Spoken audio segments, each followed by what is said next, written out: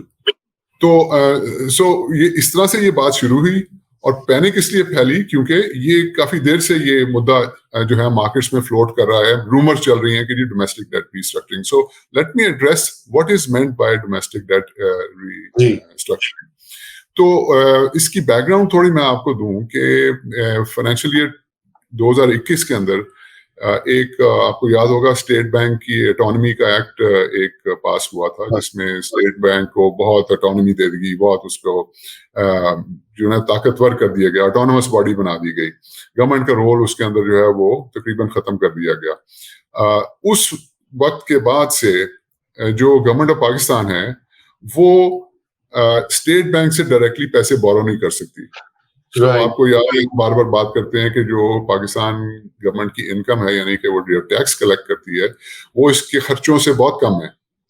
سو خرچے بہت زیادہ ہیں, انکم ٹیکسز بہت کم آتے ہیں, تو وہ برج جو درمیان کا گیپ ہے وہ اور بھی سورسز ہیں, لیکن وہ پیسے پرنٹ کر کے پورے کرتی تھی. تو اب اس اٹانومی ایکٹ کے بعد وہ بھی جو تھا ایونیو ختم ہو گیا, وہ اسٹیٹ بینک سے بورو نہیں کر سکتی. The only avenue remaining was کہ وہ بینکس سے ڈائریکٹلی بورو کرے. سو یعنی کہ اپنا پیپر وہ مارکیٹ میں فلوٹ کرے اور بینکس اس پیپر کو خریدیں. تو سنس دین, اس سے پہلے بھی کرتے تھے, لیکن سنس دا پاسٹ 2-3 ایئرس جب سے یہ اٹانومی ایکٹ آیا ہے, تو ان کی پرائم جو ہے بورنگ گورنمنٹ آف پاکستان کی, وہ ڈومیسٹک بینکس کے تھرو ہے. اچھا, اس میں تھوڑے میں آپ کو نمبرز دے دوں کہ جو ابھی یہ مہینہ سپٹمبر کا گزرا ہے, تو پاکستان کا جو ٹوٹل ڈیٹ ہے وہ تقریباً 87,000 ارب روپے پہ پہنچ گیا ہوا ہے. اس میں سے جو ڈومیسٹک ڈیٹ ہے وہ 57%, 50,000 ارب ڈومیسٹک ڈیٹ ہے, اور کنورٹ کر کے 37,000 روپیہ جو ہے وہ فارن ڈیٹ ہے. یعنی کہ 57% ڈومیسٹک ہے, 43% فارن. یہ تو چلے نمبرز ہو گئے, لیکن جو خطرناک بات یہ ہے وہ ہے کہ گورنمنٹ آف پاکستان پچھلے 1 سال سے زیادہ سے دن کا تقریباً 40 ارب روپیہ بورو کر رہی ہے ان بینکس سے. ہر روز 40 ارب روپیہ گورنمنٹ آف پاکستان بورو کرتی ہے, کیونکہ اس کے پاس اس کے خرچے بہت زیادہ ہیں, اس کی انکم بہت کم ہے. اس کا مطلب یہ ہوا اگر اس رفتار سے یہ بورو کرتے رہے تو 1 سال کے اندر 15 ٹریلین 15,000 ارب روپیہ یہ بورو کریں گے. تو اب آپ یہ سوچیں, یہ 3 سال سے یہ چل رہا ہے. اس کا ریزلٹ یہ ہوا ہے کہ اس وقت جو گورنمنٹ آف پاکستان کی جو ڈیٹ ہے جو بینکوں نے اٹھائی ہوئی ہے, وہ بینکوں کی جو ڈپازٹس ہیں اس کا 85% جو ہے وہ گورنمنٹ آف پاکستان کا ڈیٹ ہے. بینکوں کا ایکسپوجر گورنمنٹ کے اوپر 85% ہے. رائٹ. اب اس کو ذرا میچ کریں کہ آئی ایم ایف نے ریسنٹلی 2-3 کنٹریز جو کہ ہماری طرح کی پرابلمس میں تھیں, ان کا ڈیٹ ریسٹرکچر کیا. ان میں گھانا ہے, ان میں زیمبیا ہے, اس میں سری لنکا ہے. جب وہ ان کا ڈیٹ ریسٹرکچر کرنے گئے تو انہوں نے کہا کہ بھائی آپ ہمیں کہہ رہے ہیں فارن ڈیٹ کو ریسٹرکچر کریں, لیکن آپ کا فسکل جو یعنی کہ آپ کے ٹیکس ریونیوز جو ہیں وہ تو سارے آپ کے ڈومیسٹک ڈیٹ کے انٹرسٹ میں چلے جاتے ہیں. صحیح. تو آپ پہلے اس کو تو اپنے ڈیٹ کو تو ریسٹرکچر کریں نا, ہمیں کیوں کہہ رہے ہیں ریسٹرکچر کرنے کا, اپنے کو بھی کریں. تو یہ جو 1 سال پہلے یہ رومر شروع ہوئی تھی وہ اس وجہ سے شروع ہوئی کہ جی یہ جن کنٹریز کو آپ یہ ریسٹرکچرنگ کا کہہ رہے ہیں ان کو یہ بھی کہہ رہے ہیں آئی ایم ایف والے کہ جی آپ اپنا ڈومیسٹک ڈیٹ ریسٹرکچر کریں. صحیح. اس لیے جو ہمارے 1-2 جو تھنک ٹینکس تھے, اکنامک تھنک ٹینکس, انہوں نے یہ کہنا شروع کر دیا جی کہ دس از some thing which is writing on دا وال, اور یہ ہماری طرف آ رہا ہے اب. اور آئی ایم ایف جو ہے موسٹ لائکلی مارچ کے اندر ہمیں یہ ریکوائر کرے گا کہ ہم اپنا ڈومیسٹک ڈیٹ بھی ریسٹرکچر کریں. بالکل. ڈومیسٹک ڈیٹ ریسٹرکچر کرنے کا مطلب یہ ہے کہ پاکستان گورنمنٹ اپنے بینکس کے پاس جائے گی اور وہ کہے گی کہ جو 85% آپ نے ڈیٹ اپنی ڈپازٹس کا اکٹھا کیا ہوا ہے جو کہ گورنمنٹ پاکستان کا ڈیٹ ہے, اس کے اوپر ہیئر کٹ لیں. اس میں آپ 5%, 10% یا وٹ ایور ایک سرٹن پرسنٹیج اس کو آپ ویو آف کر دیں تو اس کے پھر بہت خطرناک کانسیکوینسز ہوں گے.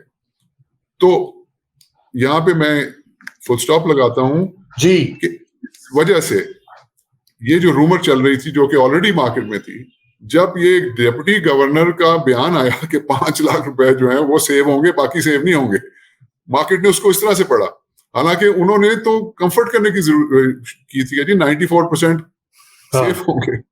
تو اس رومر جو کہ مارکیٹ میں تھی اس کی وجہ سے ایک پینک کریٹ ہوئی and you know all sorts of, آپ کو پتا نا پھر مارکیٹس کے اندر جب پینک آتی ہے تو پھر جٹری سچویشن ہو جاتی ہے. تو اس وجہ سے یہ ایشو کریٹ ہوا. جی بالکل ہارون صاحب, یہ پینک کا بھی, اور آپ کو پتا ہے اس کے اوپر بڑی اسپیکولیشن بھی شروع ہو گئی میڈیا میں بھی, اور بہت سارے آرٹیکلز بھی میں پڑھا تھا, لوگوں سے بات چیت کی. بہرحال آپ نے یہ اچھا اس کو ایکسپلین کیا ہمارے ناظرین کے لیے. لیکن جو مسئلہ ہے, جو آپ نے 87,000 ارب روپے کا جو قرضہ آپ نے, جو نمبر میں دیکھ رہا تھا ہوش ربا نمبر ہے, تو یہ بتائیں کہ اس کی آپ نے یہ بھی ذکر کیا, کوئی ریسٹرکچرنگ کا پہلے بھی ذکر ہوا تھا, اگر آپ کچھ ہفتے پہلے ہم بات کر رہے تھے, تو تھوڑا سا یہ بھی بتائیے کہ یہ ریسٹرکچرنگ جو ہوتی ہے وہ اس کا فائدہ کیا ہوتا ہے, نقصان کیا ہوتا ہے, ذرا سا یہ سمجھنے کے لیے ضروری ہے. میں بھی چاہوں گا کہ ناظرین اس کو عام فہم انداز میں سمجھیں کہ ڈیٹ ریسٹرکچرنگ یا قرضے کو اس کی حیت بدلنا وہ کیوں امپورٹنٹ ہوتا ہے یا کیوں ضروری ہو جاتا ہے. جی تو ایسا ہے کہ آپ کی جو اس وقت ہم بجٹ لے لیتے ہیں, ہمارا جو یہ 2023-24 کا بجٹ ہے اس میں 100 ارب 9,500 ارب ہمارے ٹیکسز اکٹھے ہوں گے. ایف بی آر کو یہ ٹارگیٹ دیا گیا ہے. اس 9500 ارب میں سے جو بجٹ کیا انہوں نے 7500 ارب جو ہیں وہ ڈیٹ سروسنگ میں چلے جائیں گے. رائٹ. وہ 7500 ارب جو ہے اس کا تقریباً 80 سے 82% جو ہے وہ ڈومیسٹک ڈیٹ کی انٹرسٹ اور پیمنٹس کے اندر جائے گا. رائٹ. تو یعنی کہ اگر آپ 40 ارب روپیہ دن کا بورو کر رہے ہیں اور اس رفتار سے یعنی 15,000 ارب سال کا آپ ڈیٹ اور ایڈ کری جا رہے ہیں, تو آپ کی جو فسکل سپیس یعنی کہ آپ کے جو ریونیو ٹیکس ریونیو ہے, آپ کا خرچہ انٹرسٹ وغیرہ میں بڑھتا جا رہا ہے اور وہ آپ کے ٹیکس ریونیوز کو کھائی جا رہا ہے. ٹھیک. تو اس لیے یہ امپورٹنٹ ہے کہ یا تو ہم بورو کرنا بند کریں, اور اس کا کیا طریقہ ہے کہ آپ یا اپنے ایکسپینسز کم کریں جو کہ یہ کر نہیں رہے ہیں, اور جو گورنمنٹ ہے اس میں پھر وہی باتیں آ جاتی ہیں جو ہم نے بار بار کی ہیں. اس میں اسٹیٹ اونڈ انٹرپرائز آپ کی جو ہیں 2,000 ارب وہ کھا جاتی ہیں, اس کے اندر آپ کی سروسنگ جو ہے 7500 ارب یہ کھا جاتی ہے, اس کے اندر آپ کی سبسڈیز ہیں 1.7 ٹریلین وہ کھا جاتی ہے وغیرہ وغیرہ. تو ہم نے اس کے اوپر بہت بات کی ہوئی ہے پہلے. یا آپ اپنے خرچے کم کریں, دوسری بات ہے یا آپ اپنی انکم انکریز کریں. اب انکم انکریز کرنے کا ہم بار بار کہہ چکے ہیں کہ جناب آپ کا پوٹینشیل 9,500 ارب نہیں ہے, اس سے کم از کم ڈبل ہے, 18-19 ارب ہے. اور وہ کیوں نہیں ہوتا, وہ ہمارا ایک فیوریٹ ڈپارٹمنٹ ہے, ادھر سے تو وہ 9,000 پوٹینشیل 18,000 ہے, اب وہ کہہ رہے ہیں جی ہم 9,000 سے 13,000 لے جائیں گے اور ہم بڑے کو مطلب ماریں گے. تو اس ڈپارٹمنٹ سے تو پھر یہی ہو سکتا ہے, اگر آپ نے نہیں اس کو چینج کرنا تو پھر اسی طرح چلتا رہے گا. ہاں جی, یہ یعنی کہ once again F B R کی ریفارم, ایف بی آر کو ٹھیک کرنے بہت ضروری ہے. اس تناظر میں بھی جو ہماری ابھی گفتگو ہو رہی ہے, کیونکہ ساری چیزیں آپ اس میں معیشت میں جڑی ہوتی ہیں نا کہیں سے, ان کے تانے بانے, بینکنگ سیکٹر ہو, اسٹیٹ بینک ہو, باقی دیگر انسٹیٹیوشنز ہو, ریگولیشن جسے کہا جاتا ہے. ویسے تو ریگولیشن کا فیلئر پاکستان میں بہت زیادہ اس کی جو ہے ہمیں دکھائی دیتے ہیں ہر جگہ, ہر ایریا میں. بہرحال اگلے ہم ٹاپک کی طرف بڑھتے ہیں, اور وہ یہ سکول کا. آپ کو یاد ہوگا کہ ہارون صاحب ہم نے کافی اس کے اوپر ڈسکشن بھی کی تھی اسمگلنگ کے حوالے سے. آپ نے کئی بار اس کا ذکر کیا کہ کتنا بڑا یہ ڈرین ہو رہا ہے, کتنا بڑا یہ لاس ہے, اور اب واقعی میں اس کے اوپر کریک ڈاؤن سٹارٹ کیا ہوا ہے یہ کیئر ٹیکر گورنمنٹ اور اسٹیبلشمنٹ نے, جو ان کا لگ رہا ہے اس پہ کرنسی کے اوپر تو تھوڑا سا افیکٹ بھی دکھائی دیا ہے. جو اس کی اسمگلنگ کو سنا ہے, یا میڈیا میں رپورٹ ہو رہا ہے کہ کم ہوئی ہے, ڈالر کی قیمت اس لیے تھوڑی نیچے آئی ہے حالیہ دنوں میں. تو اور دوسری طرف وہ بارڈرز کا میں نے ذکر کیا تھا انٹروڈکشن میں بھی. لیکن بات یہ کہ ایک دیر پا بنیادوں کے اوپر دیکھیں نا, ابھی تو حرکت میں آئے ہوئے نا, تو بس وہ سب کو ڈنڈا مل رہا ہے, ڈیڈ لائنز مل رہی ہیں, لیکن ایک ریگولر دیر پا یہ کتنا ثابت ہوگا, پہلی تو یہ میرا بڑا سوال ہے. لیکن اس سوال سے پہلے تھوڑا سا ریکیپ کر لیتے ہیں کہ why is smuggling such a problem for Pakistan's economy and economic prospects. دیکھیں اسمگلنگ تو سب سے پہلے تو یہ آپ کی پروڈکٹیوٹی جو کہ پاکستان کی جو بیسک پرابلم ہے اس کو افیکٹ کرتی ہے, کیونکہ اگر ایک باہر سے کوئی چیز سستی آ جاتی ہے اسمگل ہو کر, without any taxes, without any tariffs, اور آپ کا جو انٹرپرنر ہے اس کو لوکل ٹیکسز بھی دینے پڑتے ہیں, اور اگر وہ کچھ امپورٹ کرتا ہے لیگلی تو اس کے اوپر اس کو کسٹم ڈیوٹیز وغیرہ دینی پڑتی ہیں, تو اس کے لیے وہ مور ایکسپینسو ہو جاتا ہے, اور اس کے جو چیز اسمگل کر کے آتی ہے. مطلب یہ ایک سمپل ٹرمز میں یہ بات ہے. سو آپ کی پروڈکٹیوٹی کو افیکٹ کرتی ہے. دوسرا آپ کی کمپیٹیٹیونیس کو افیکٹ کرتی ہے. جب پروڈکٹیوٹی اور کمپیٹیٹیونیس افیکٹ ہوں تو وہ ڈائریکٹلی پروپورشنل ہوتی ہے آپ کی امپلائمنٹ کریشن کو افیکٹ کرتی ہے. اس کے بعد آپ کی ability to produce exportable surplus, یعنی کہ آپ کی پروڈکٹ اگر مہنگی ہو جائے تو آپ انٹرنیشنل مارکیٹ میں کیسے بیچیں گے. سو اگر آپ انٹرنیشنل مارکیٹ میں چیزیں نہیں بیچیں گے تو آپ پھر وہ اکانومی بن جائیں گے جو کہ ہم بن چکے ہیں, یعنی کہ امپورٹ ڈیپینڈنٹ, امپورٹ زیادہ کریں گے, ایکسپورٹ کم کریں گے. تو اسمگلنگ جو ہے وہ تو ایک جس کو کہتے ہیں نا وہ زہر کا ٹیکا ہے, it's a poison pill for the economy. So basic بات اسمگلنگ کی یہ ہے. اب پاکستان میں ہم نے ایک بڑا ڈیٹیل میں پروگرام کیا تھا, ری ڈرائنگ پاکستان بجٹ پارٹ 2. اس کے اندر ہم نے بھی dealt with it in a very detailed manner, اور ہم نے بلکہ نمبرز دیے تھے. اس وقت ہم نے کوئی 32-33 بلین ڈالر کے لائن آئٹمس بتائے تھے کہ کس طرح سے پاکستان میں اسمگلنگ وغیرہ اور اسپیکولیشن ہو رہی ہے. تو وہ میں جلدی سے ریپیٹ کر دیتا ہوں اف یو. جی پلیز, میں یہی چاہ رہا تھا کہ آپ کو پتا ہے کہ کچھ لوگ ابھی دیکھ رہے ہوں گے نئی پہلی بار, تو ان کے لیے ضروری ہوگا. جی, تو اس میں for instance we started with 9 trillion آپ کی M2 جو ہے جو منی سپلائی مارکیٹ پر 9,000 ارب جو ہے وہ اس وقت سرکولیشن میں ہے کیش. تو اب وہ کیوں اتنا زیادہ سرکولیشن میں ہے؟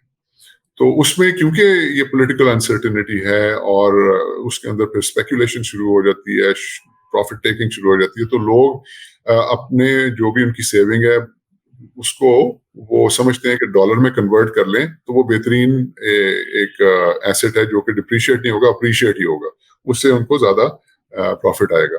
تو وہ ہم نے ایسٹیمیٹ کیا تھا کہ تقریباً 5 ارب کے قریب لوگوں نے کنورٹ کرا کے اپنے پاس رکھا ہوا ہے یا لاکرز میں رکھا ہوا ہے. پھر ہم نے بہت بات کی اور اس کے اوپر لکھا بھی کہ ایران سے جو ہے وہ 150 ملین لیٹرز پر منتھ, جو کہ تقریباً 9.5 لاکھ بیرل بن جاتا ہے سال کا, وہ تقریباً $1 بلین کا تخمینہ جو ہے وہ آئل اسمگل ہوتا ہے. اب یہ دیکھیں, یہ اگر نارمل سورسز سے آئے تو اس کے اوپر ٹیکسز بھی کلیکٹ ہوں گے. اس جو اسمگلنگ کے تھرو آ رہا ہے وہ بھی کوئی روپیز میں تو نہیں آ رہا, اس کے بھی ڈالرز دیے جاتے ہیں, لیکن وہ ہنڈی حوالہ مارکیٹ سے دیے جاتے ہیں, جس سے ڈالر کے اوپر ایک آفیشلی ان ریکگنائزڈ پریشر پڑتا ہے. رائٹ. تو یہ آپ کے ایکسچینج ریٹ کے اوپر بہت نیگیٹو, آپ کے روپی کی ویلیو کے اوپر نیگیٹو افیکٹ ہوتا ہے. پھر ہم نے کہا تھا تقریباً اتنا ہی $1 بلین جو ہے اس کے edible oils, pulses, chemicals, rubber وغیرہ یہ بھی ایران سے اسمگل ہو کر آ رہے ہیں. پھر ہم نے افغان ٹرانزٹ ٹریڈ کی بات کی تھی, وہ ہم بہت کنزرویٹو ہم نے ایسٹیمیٹ لگایا تھا, لیکن اب ہمیں پتہ لگ گیا ہے کہ افغان ٹرانزٹ ٹریڈ جو ہے وہ جو کہ $4 ارب کی ہونی چاہیے وہ 6.2-6.3 بلین ہے. $2.5 بلین کا یہاں پہ جو تھی وہ اسمگلنگ ہو رہی تھی. پھر ہم نے تقریباً کوئی $350 سے $500 ملین کا ایسٹیمیٹ لگایا تھا کہ یہ سوٹ کیس وغیرہ اور بورڈ اسمگلنگ کے اندر یہ جو ڈالرز آ جا رہے ہیں روپے وغیرہ اس کے اندر وہ اسمگلنگ تھی. آفیشیل ریمیٹنسز کا ہم نے تخمینہ کوئی 25%, $7.5 بلین وہ حوالہ ہنڈی کے تھرو آتے ہیں, آفیشیل چینل کے تھرو نہیں آتے. کوئی 4.5 سے 5 ٹنز آف گولڈ آتا ہے جو $300-350 ملین بن جاتا ہے. انڈر انوائسنگ جو ہے جو ٹیکسز اور کسٹم سیو کرنے کے لیے اس میں ہم نے تقریباً 20% $10 بلین ادھر, اور ایکسپورٹ پروسیڈ جو کہ اوورسیز ہولڈ کر لیے جاتے ہیں وہ تقریباً 20% آف ایکسپورٹ, وہ $6 بلین. تو یہ سارا مل کے کوئی $33-34 بلین کا تخمینہ ہے جو کہ ہماری ٹوٹل اسمگلنگ, اور بڑا کنزرویٹو ایسٹیمیٹ ہے, اس سے زیادہ ہو سکتا ہے کم نہیں ہو سکتا. رائٹ, بالکل. یہ جو اہم اور ورنگ جو ہے چیز وہ $2-2.5 ارب کی زائد جو اسمگلنگ ہوتی ہے, اور اس کے جو پھر ظاہری بات ہے مثمرات ہوتے ہیں اس میں ایک کرنسی تو ایک اینگل ہے, بلکہ اس میں بہت کچھ, مثلا ویٹ کی شارٹیج جو ہے اس کا بھی ذکر بارہا کیا جا رہا ہے. جی, فوڈ آئٹم, جی ویٹ بھی ہے, شوگر بھی ہے, تو اس سے ہمارے یہاں شارٹیج ہو جاتی ہے, اس کی پرائسز بڑھنا شروع ہو جاتی ہے. تو سو دا پوائنٹ رضا از کہ یہ اچھی بات ہے ڈنڈا وغیرہ, یہ تو بڑی دیر سے ضرورت تھی اس کو کرنے کی. لیکن میں ایک دو چیزیں اور آپ کی اجازت سے کپل آف کلیریفیکیشنز میں دے دوں.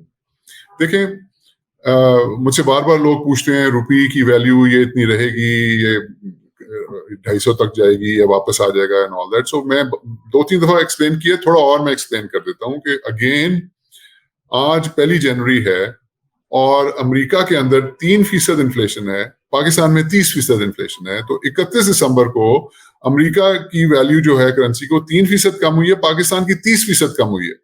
تو یہ پاسبل نہیں ہے کہ 1 سال کے بعد دونوں کرنسیز کا موازنہ ہو سکے. یہ 27% کا فرق رہے گا.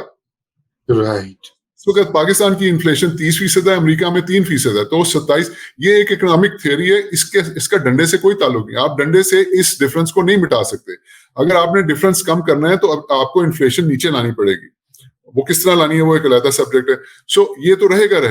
اب اس 27% کے اوپر آپ اسمگلنگ بھی ڈال دیں, اس کے اوپر آپ اسپیکولیشن بھی ڈال دیں, اس کے اوپر آپ ایران آئل بھی ڈال دیں, افغان ٹریڈ بھی ڈال دیں, گولڈ وغیرہ بھی ڈال دیں, بورڈ اسمگلنگ بھی ڈال دیں, یہ سارا کچھ ڈال دیں آپ, تو وہ 27% کا ڈفرنس جو ہے وہ 50% ہو جاتا ہے. اب ڈنڈے سے آپ یہ جو 23% ایڈ کیا ہے آپ نے, یہ ڈنڈے سے کنٹرول ہو سکتا ہے. آپ بہت زیادہ کر کے اس کو زیرو بھی کر دیں, لیکن وہ 27% جو ہے وہ پھر بھی رہے گا جو کہ انفلیشن کا ڈفرنس ہے. Therefore آپ کا جو 1.5 سال پہلے آئی بلیو اپریل کے اندر کوئی 170 کے قریب روپیہ جب تھا, تو وہ 1.5 سال کے اندر وہ 310 پہ پہنچ گیا تھا. لیکن اگر وہ 27% یعنی کہ جو ریئل انفلیشنری ڈفرنس ہوتا تو وہ تقریباً 240 کے قریب ہونا چاہیے تھا. سو وہ 240 250 جیسے کہ RER جو ریئل افیکٹو ایکسچینج ریٹ ہے وہ کہتا ہے کہ جی روپے کی ایکچوئل ویلیو 250 ہے. تو باقی جو تھا وہ سلیک تھا, یہ اسمگلنگ وغیرہ, اسپیکولیشن وغیرہ, جو کہ یہ ڈنڈا اچھا کر رہے ہیں استعمال کر کے نیچے لا رہے ہیں. But I want to question people کہ اگر آج روپے کی ویلیو 250 ہے تو 1 سال کے بعد وہ 27% کم ہوگی because of the inflation difference.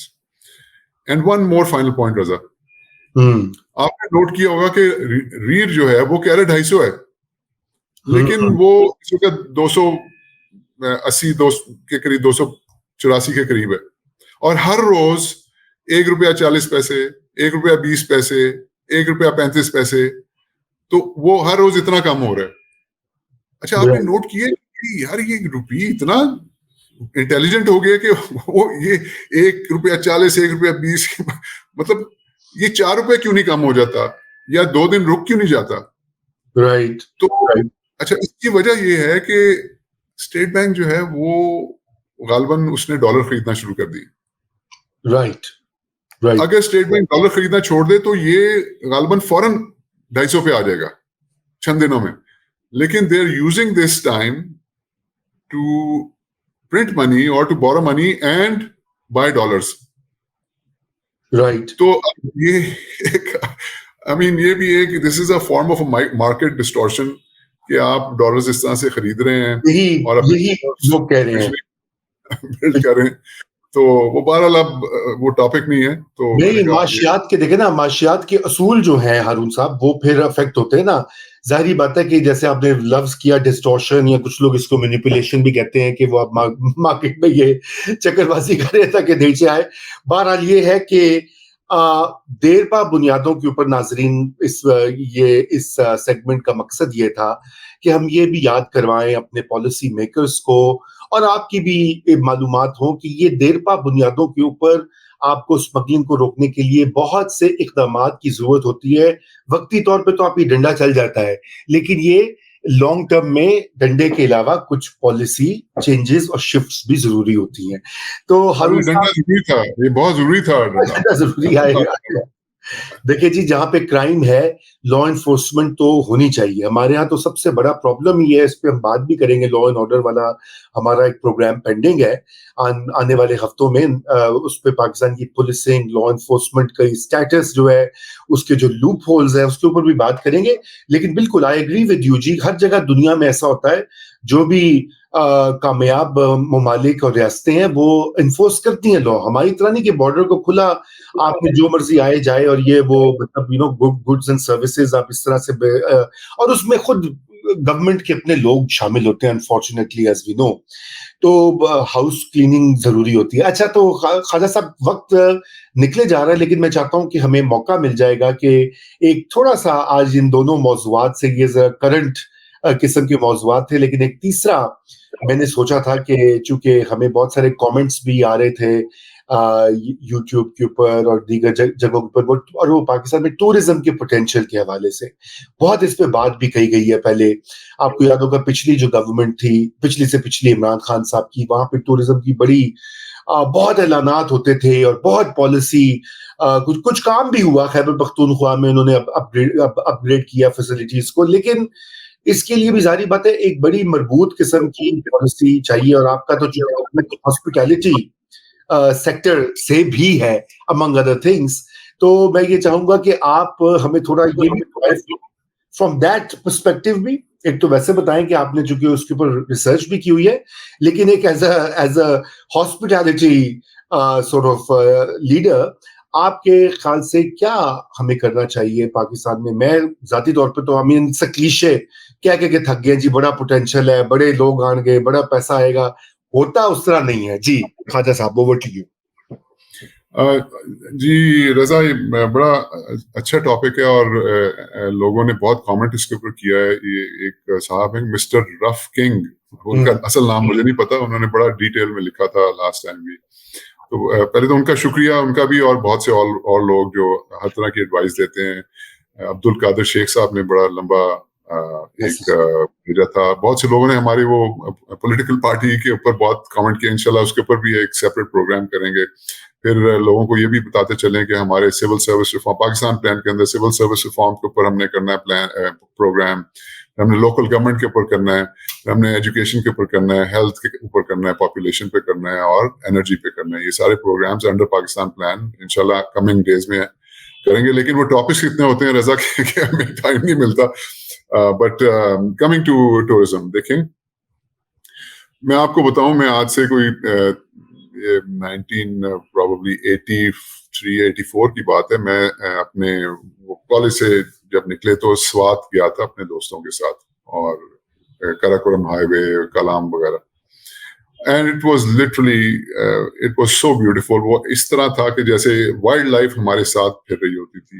Beautiful green, اور پانی درائے سوات کا کرسٹل کلیئر ہوتا تھا. تو ابھی few years back مجھے دوبارہ سوات جانے کا موقع ملا، and of course a beautiful place and all that. لیکن وہ میں ششدر رہ گیا کہ 30 سال پہلے کا سوات کیا تھا اور اب کیا ہے. اینڈ نو ونڈر 30 سال پہلے ہماری پاپولیشن جو تھی وہ 10 کروڑ سے نیچے تھی، اب ہم 25 کروڑ ہو گئے ہیں.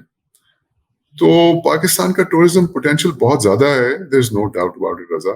لیکن ٹورزم کی کچھ پری ریکوزٹس ہوتی ہیں. تو یہ آپ اس طرح کہیں کہ جی آج کل کے دور میں گھروں میں بجلی آنا بہت ضروری ہے، اور آپ کی نہ گھر کے اندر وائرنگ ہوئی ہو بجلی پرووائڈ کرنے کے لیے, نہ کوئی لائٹ بلب ہو, نہ کوئی پنکھا لگا ہو, نہ ہی کوئی ٹرانسمیشن لائنز لگی ہوں, نہ کوئی ڈسٹریبیوشن سسٹم ہو جو کہ جنریشن سے یہاں تک. سو وہاں پہ آپ ایک جنریشن پلانٹ لگا دیں اور ادھر بجلی پروڈیوس کرتے رہیں, درمیان کا کوئی سسٹم نہیں ہے, تو وہ بجلی کیسے پہنچے گی؟ سو یہ جو ٹورزم ہے, دیکھیں we have to be very careful about it. ہم وداؤٹ تھنکنگ تھاٹ لیسلی ہم نعرے لگانا شروع کرتے ہیں کہ جی ہنزا آبادی, وہ جی چترال, اور وہ دنیا کی بہترین, سوئٹزرلینڈ سے بہتر, اور یہ اور فلانا وہ. And what are we doing? کسی قسم کا انفراسٹرکچر نہیں ہے, کسی قسم کی وہاں پہ دیکھیں سڑکیں نہیں ہیں, وہاں پہ اکاموڈیشنز نہیں ہیں اچھی, اور جہاں اکاموڈیشن ہے مجھے آپ بتائیں کسی ایک جگہ پہ جا کے آپ ان سے پوچھیں کہ آپ کا سیوریج کا کوئی نظام ہے. اگر آپ نے وہاں پہ ایک اچھا ہوٹل بنا دینا اور اس کا سارا سویج نکال کے آپ نے دریائے سوات میں یا کراکرم کے ادھر دریا میں ڈال دینا ہے, تو آپ کس قسم کا ٹورزم پروموٹ کرنے کا سوچ رہے ہیں؟ کسی قسم کی لوکل گورنمنٹ وہاں ایگزسٹ نہیں کرتی, کسی قسم کے ادھر لاز نہیں ہیں. تو مطلب you need to provide the infrastructure before you start inviting people. صرف یہ نعرے بازی کے جی وہ. اب میرے پاس ایک بہت بڑی پاکستان کی کمپنی ہے, انفراسٹرکچر کمپنی ہے, وہ باہر کے ملکوں میں بہت بڑے بڑے پروجیکٹس کرتے ہیں. انہوں نے مجھے اپروچ کیا اینڈ دے سیڈ کہ ہمارے ناردرن ایریاز میں ہمارے پاس پرائم اسپاٹس ہیں کوئی 13-14, اینڈ دے وانٹیڈ کہ میں ان کے ساتھ MOU کروں اور وہاں پہ ہوٹلس ڈیولپ کروں اور فورن برانڈس بھی لے کر آؤں. تو میں نے ان سے معذرت کی, میں نے کہا جی میں کیسے کنٹریبیوٹ کر سکتا ہوں. کلائمیٹ جو ہے ایک تو کلائمیٹ چینج کا ہمارے اوپر نازل ہوا ہے, دوسرا میں اس کے اندر شامل ہو جاؤں کہ اتنی خوبصورت جگہیں جو ہیں اس کو میں وداؤٹ انفراسٹرکچر میں برباد کر دوں. نہ ادھر پراپر پانی کا نظام ہے, نہ ادھر سیوریج کو ڈسپینس کرنے کا نظام ہو, نہ ادھر سڑکیں ہوں, نہ کسی قسم کا فائر پروٹیکشن کا پلان ہو, نہ ادھر کسی قسم کی کوئی پراپر پولیسنگ ہو. اگر آپ کی لوکل گورنمنٹ نہیں ہے تو there is a serious problem with policing as well. تو یہ we need to think rationally. Yes, there is a lot of potential, but before that potential, let's do our homework. Let's provide the tourism infrastructure before we start inviting foreigners as well as the domestic people. We don't want ایک جگہ جہاں پہ 100 بندے کی جگہ ہے وہاں پہ ہم 1000 بندے جو ہیں وہ گرمیوں کی چھٹیوں میں حملہ کر دیں, تو we will only destroy those places. تو my final point is کہ دیکھیں let us not destroy our tourism potential. اس کو slowly infrastructure کو build کریں اور ایک organized طریقے سے پھر آپ tourism invite کریں. یہ آپ نے بڑا اہم نقطہ اٹھایا ہے انفراسٹرکچر کے حوالے سے. میں سمجھتا ہوں کہ یہ کنورسیشن ہمیں اب ناظرین ہم یہ کریں گے کہ اگلا ہفتے جو ہے میں کوشش کروں گا کہ کوئی بہت ہی خدا نہ خاصہ خطرناک قسم کی خبر نہیں آتی تو ہم اس کے اوپر کریں گے, کیونکہ اس کے اوپر I have a lot to say also. Haroon بھائی, I know کہ you are the hospitality person, لیکن یہ کہ I have some ideas and I have some critiques also. تو ہم اس کے اوپر انفراسٹرکچر سے بھی بات کرتے ہیں, ہم اس پہ ایٹیٹیوڈز دیکھیں. ٹورسٹ کے لیے, ٹورزم کے لیے کچھ ایٹیٹیوڈز بھی ہونے چاہیے. ہمارے یہاں باہر سے لوگ آتے ہیں, لوگ ان پہ بو کرتے ہیں, ان کو عجیب و غریب نظروں سے دیکھتے ہیں, خواتین کو اسپیشلی, لیکن اس کے علاوہ بھی اور بہت سارے مسائل ہیں جو میں سمجھ رہا ہوں. لیکن ڈومیسٹک ٹورزم بھی اتنا زیادہ ہے ہمارے خطے میں. ریلیجس ٹورزم, بدھسٹ لوگ شری لنکا سے, نیپال سے, جاپان سے آتے ہیں, لیکن وہ انٹیپڈ ہے سارا. اور سکھس اور ہندوز دیکھیں نا, وہ کٹاس راج والی جو جگہ ہے وہ سب سے ایک بہت ہی سیکرڈ جگہ ہے. تو ہم اس کے اوپر تو بہت ساری, I am looking forward to this discussion because I will also ایک تو آپ سے لیں گے یہ ٹیکنیکل اور پالیسی والی جو چینجز اور انسٹیٹیوشنز جو ہم نے ٹھیک کرنے ہیں, لیکن اس کے علاوہ اوور آل ٹورزم کی کلائمیٹ ہے اس کا بھی ذکر کریں گے. آج کے لیے اجازت لیتے ہیں ناظرین سے, ہارون صاحب آپ سے بھی, and thank you for joining once again. اور اگلے ہفتے آپ سے پھر ملاقات ہوگی. آپ اپنے کامنٹس میں, جیسے ہارون صاحب نے کہا کہ آپ اپنے کامنٹ ضرور دیں, اس میں ہمیں بتائیے کہ کیا چینجز یا کیا ٹاپکس یا سب ٹاپکس آپ سننا چاہتے ہیں؟ ایک تو پولیٹیکل پارٹی کا ذکر ہو گیا، اس کے اوپر بھی بات کریں گے. میں چاہتا ہوں کہ میں خواجہ صاحب کے جو پلانز ہیں وہ ذرا ان سے ایک انٹرویو کروں اور ان کو ایک ٹف ٹائم دوں کہ کیسے یہ ہوگی ایک نئی پولیٹیکل پارٹی، کہاں سے پاکستان جیسی عجیب و غریب سیاست میں آ سکتی. یہ بھی ہم کریں گے، لیکن آپ feel free to give questions. ہم ان کو ٹرائی کریں گے کہ اگلے ہفتے اور آنے والے ویکس میں ایڈریس کریں ان اے ڈیٹیلڈ مینر. اس کے ساتھ ہی شکریہ اور خدا حافظ.